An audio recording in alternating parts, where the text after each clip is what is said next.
apa yang telah dinyatakan oleh salah seorang ulama, salah seorang imam dari madzhabul arba'ah, dari madzhab yang 4, yaitu Imam Asy-Syafi'i rahimahullahu ta'ala.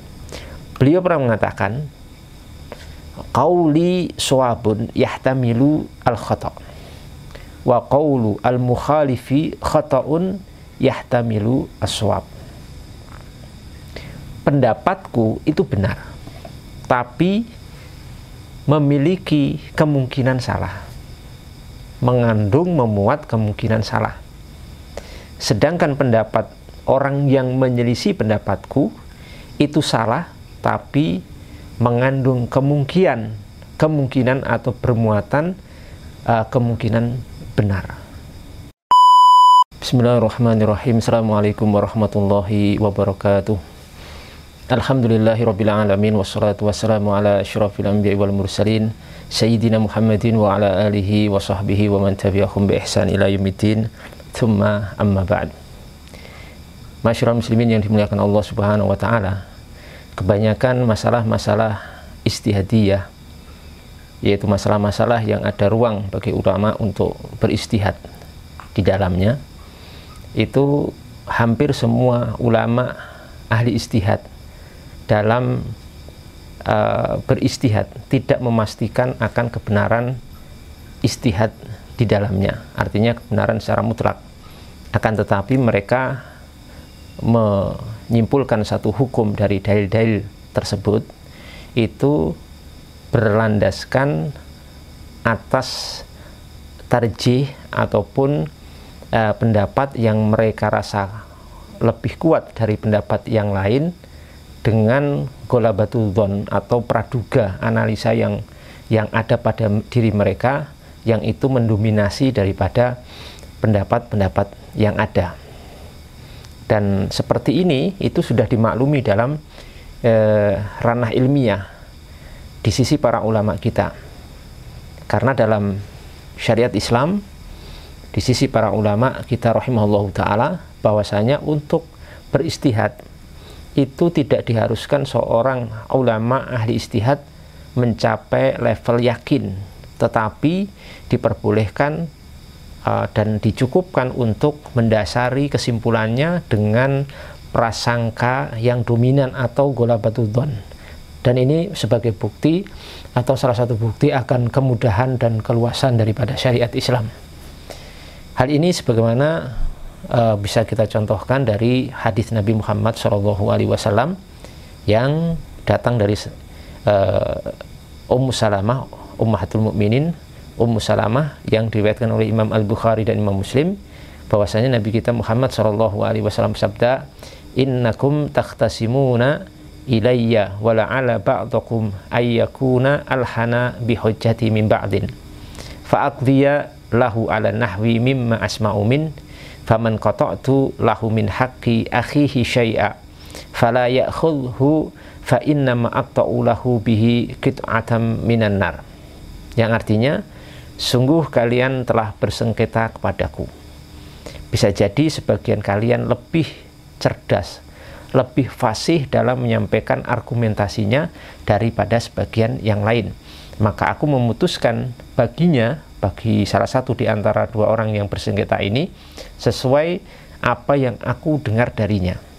Maka barang siapa yang aku putuskan baginya sesuatu hak yang ternyata itu hak daripada saudaranya, maka janganlah dia mengambilnya, karena aku hanyalah memutuskan baginya sesuatu bagian hak dari api neraka. Masyaallah muslimin yang kami cintai dan kami muliakan, alangkah indahnya, alangkah bagusnya apa yang telah dinyatakan oleh salah seorang ulama, salah seorang imam dari madzhabul arba'ah, dari madzhab yang 4, yaitu Imam Asy-Syafi'i rahimahullahu ta'ala. Beliau pernah mengatakan, qauli shawabun yahtamilu al-khata' wa qaulu al-mukhalifi khata'un yahtamilu as-shawab. Pendapatku itu benar, tapi memiliki kemungkinan salah, mengandung memuat kemungkinan salah. sedangkan pendapat orang yang menyelisih pendapatku itu salah, tapi mengandung kemungkinan atau bermuatan kemungkinan benar. Ucapan ini menunjukkan kepada kita sekalian bahwasanya pendapat kita dalam masalah yang masuk ranah ijtihadiyah, khilafiyah ijtihadiyah, memang di situ ada ruang bagi ulama ahli ijtihad untuk beristihad, untuk melakukan observasi, kemudian memutuskan, menyimpulkan hukum-hukum, melakukan istimbat hukum dari dalil-dalil yang ada, yang itu berkonsekuensi nanti mereka akan berbeda pendapat di antara ulama yang satu dengan ulama yang lainnya. Oleh karena itu, seorang yang berilmu dan semakin luas ilmunya, semakin tinggi ilmunya, wabil khusus para ulama yang sudah mencapai level ahli ijtihad, mereka akan semakin luas dadanya dalam menyikapi perbedaan pendapat.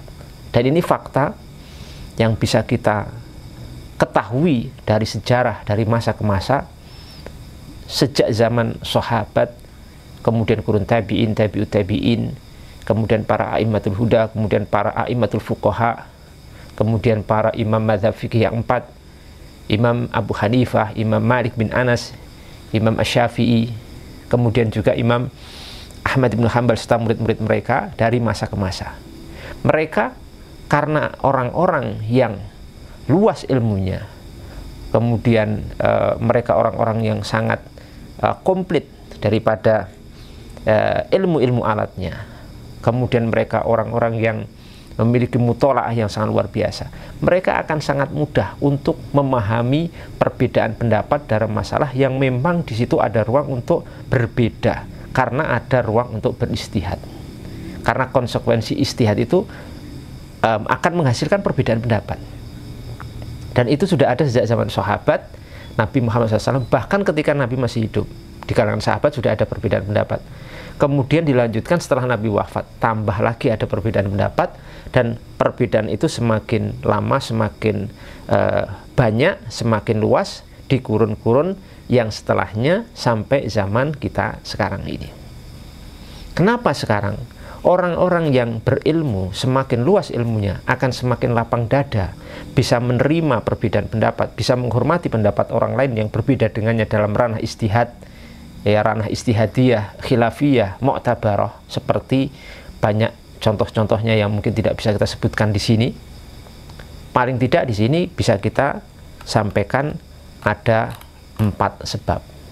Pertama, orang yang berilmu atau semakin luas ilmunya itu mereka ini sangat mengetahui berbagai perbedaan pendapat para ulama dalam satu masalah berserta dalil-dalilnya. Oh, dalam masalah ini ulama berbeda pendapat menjadi 4 pendapat atau 5 pendapat atau bahkan 8 pendapat. Masing-masing pendapat dalilnya ini. Mereka sangat tahu sekali. Jadi tidak hanya tahu satu pendapat. Karena kalau cuma tahu satu pendapat itu sangat memungkinkan akan melahirkan pemahaman tidak ada pendapat lain, dan itu satu pendapat itu merupakan kebenaran mutlak, sehingga siapapun dari kaum muslimin yang menolak akan pendapat ini atau menjadi pendapat ini akan mereka sesatkan. Itu berbeda dengan para ulama yang luas ilmunya, mereka sangat tahu akan perbedaan pendapat dalam satu masalah di kalangan para ulama, bahkan tidak hanya pendapatnya, bahkan dalil-dalilnya dan istidlalnya pun mereka menguasai. Maka mereka semakin tahu, oh, ini ada beda pendapat. Misalkan saya pribadi pernah mengkaji satu masalah, ketika di Yaman satu masalah itu bisa muncul 8 pendapat dengan para ulama, dan itu muncul dari satu dalil yang sama. Ya, itu pertama. Yang kedua, para ulama yang luas ilmunya itu punya kemampuan untuk membedakan mana dalil-dalil yang sifatnya pasti, qat'i, dan mana yang dalil yang sifatnya dhonni atau praduga. Ya, baik dari sisi kesahihan riwayat, validitasnya, ataupun dari sisi makna yang terkandung di dalamnya. Jadi dalil itu macam-macam ya. Jadi dalil itu ada yang secara qat'i, qat'iyatus tsubut, ya, validitasnya itu pasti sahih. Misalkan hadis mutawatir, hadisnya itu jelas disepakati kesahihannya dan seterusnya. Tapi juga ada hadis yang secara validitasnya itu masih diperdebatkan, ada yang mensahihkan, ada yang melemahkan. Ya, kalau seperti ini kan nanti kemudian akan menyebabkan muncul perbedaan pendapat, karena ada yang mensahihkan, ada yang melemahkan. Yang mensahihkan menetapkan hukum, yang melemahkan tidak menetapkan hukum. Kemudian kalaupun hadis ataupun dalil itu sahih, ya sahih, valid, maka masih muncul kemungkinan yang kedua, yaitu maknanya. Ada yang maknanya itu qat'i, jelas, gamblang, lugas. Ada hadis yang maknanya itu masih mengandung berbagai kemungkinan. Nah, kalau seperti ini cara pandang para ulama juga akan menyebabkan perbedaan pendapat. Kemudian ketiga, bahwasanya para ulama yang luas ilmunya itu mereka mengetahui pendapat-pendapat ulama dari sisi kaedah-kaedah ilmu hadis dan juga ilmu fikih. Jadi masing-masing madhab itu memiliki qawaid fiqhiyah sendiri-sendiri yang mungkin sebagiannya berbeda. Walaupun mungkin ada yang sama juga ya, tapi mungkin banyak juga yang berbeda. Oh, kalau menurut madhab Hanafiyah seperti ini, Malikiyah seperti ini, Syafi'iyah seperti ini, kemudian Hanabilah seperti ini. Mungkin qawaid fikihnya saja beda. Ya kan? Jadi ini nanti akan melahirkan juga perbedaan pendapat karena qawaidnya sendiri rumusannya ada perbedaan. Belum juga dalam masalah qawaid ilmu hadis. Oh, kalau seperti ini hukumnya hadisnya begini, kalau begini hadisnya begini. Oh, rawi yang seperti ini tertolak. Oh, kalau rawi seperti ini tidak tertolak. Qawaidnya pun sangat mungkin ada perbedaan, sehingga kalau berbeda dalam hal qawaidnya, kaidahnya berbeda, baik dalam ilmu fikihnya, usul fikih ataupun dalam ilmu hadisnya, itu juga akan melahirkan perbedaan pendapat. Kemudian yang keempat, yang terakhir, para ulama itu mengetahui benar pendapat-pendapat ulama dalam menilai status rawi periwayat hadis dari sisi al-jarh wa ta'dil. Ya, satu ulama-ulama ahli hadis itu tidak sama dalam meneliti dan menilai satu rawi, seorang rawi periwayat hadis. Ada rawi A misalkan, menurut ulama ini, oh ini lemah. Menurut ulama ini, oh enggak, ini hasanul hadis. Menurut ulama ini enggak, oh itu sahih. Menurut ulama ini begini. Berbeda. Kalau berbeda nanti menyebabkan konsekuensinya status hukum hadis yang dia riwayatkan.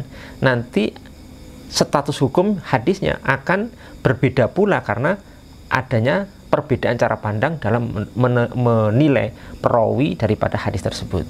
Melahirkan perbedaan juga yang nanti dibangun hukum di situ. Hukum fikih, kesimpulan fikihnya kan dibangun di situ. Itu mereka tahu perbedaan pendapat, jadi nggak kagetan. Oh, ini menurut ini lemah, misalkan hadis kunut subuh. Ada yang melemahkan silahkan, ada yang menghasankan silahkan. Persis tahu ulama beda pendapat.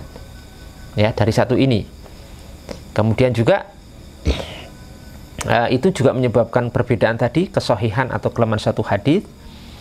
Jadi bisa jadi seorang mujtahid mensahihkan satu hadis, sementara ulama yang lain melemahkan. Itu pun masih nanti berkaitan dengan ta'lilul hadis, illatul dalil. Jadi illah itu sebab satu dalil itu datang dan dijadikan acuan untuk menetapkan hukum. Ilatnya apa? Sebabnya Nabi melarang. Ilatnya apa? Sebab Nabi memerintahkan. Dari ilat itu dibangun satu hukum.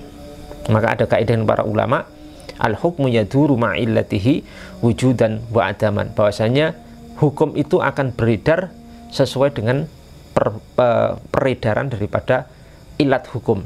Kalau ilatnya ada, maka hukum ada. Kalau ilatnya tidak ada, maka hukum itu juga tidak ada. Dan itu juga sifatnya dhonni. Itu praduga. Ulama itu menduga, menganalisa, oh ilatnya ini. Ternyata ulama lain enggak, ilatnya begitu. Beda lagi pendapatnya. Akhirnya terjadi perbedaan pendapat. Al-Hafidh Ibnu Hajar Al-Asqalani rahimallahu ta'ala dalam Fathul Bari mengatakan, ta'lilul a'immatu lil ahadith mabniun ala ghalabatil dhon, bahwa penetapan ilat oleh para imam-imam ahli hadis kepada satu hadis itu dibangun di atas praduga kuat ataupun di atas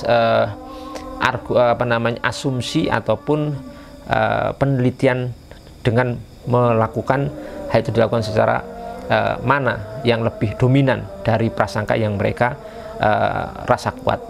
Jamaah yang dimuliakan Allah Subhanahu wa taala, oleh karena itu kalau kita memahami penjelasan yang sudah kita sebutkan tadi, maka kita akan semakin lapang dada dalam menerima perbedaan pendapat di kalangan para ulama dalam satu masalah yang memang itu ada ruang untuk beristihad yang nanti berkonsekuensi untuk berbeda pendapat.